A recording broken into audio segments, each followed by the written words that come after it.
For some CCISD families, tomorrow's first day of school will come with some changes. Now, that includes new campus assignments and for some, different start times. Now, for those who have spent their long careers at CCISD, the hope is that those changes don't come at the expense of the teachers who keep classrooms running. Bill Churchwell joins us now to explain. Bill? Well, the good news is that CCISD says it was able to place every teacher affected by last year's school consolidations, but the district is still working to fill other positions, including 50 bus driver openings. And for some retired teachers watching from the sidelines, the concerns go beyond just numbers. Concern our students, the bus rides, the lack of bus drivers.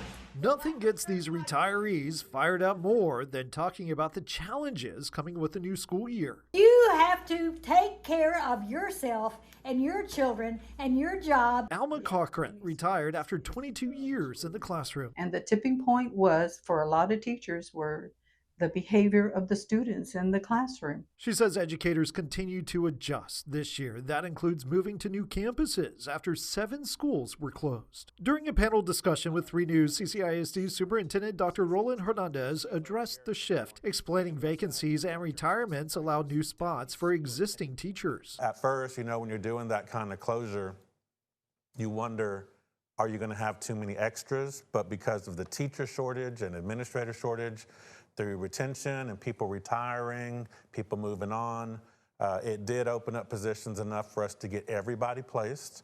But getting students to school is another challenge. CCISD is trying to fill 50 bus driver positions.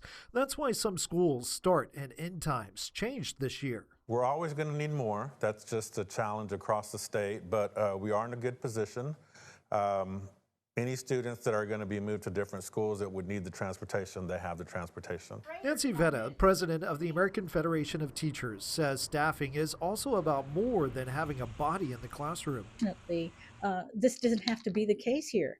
In Texas, we can fully fund our public schools. We can keep our schools open. We can vote for bonds to keep our schools in tip-top shape, but that's not happening. And the question is why? For Cochran, the conversation is about making sure the next generation of educators has the support to stay. We just don't get paid enough for what we have to go through. Bill Churchwell, 3 News.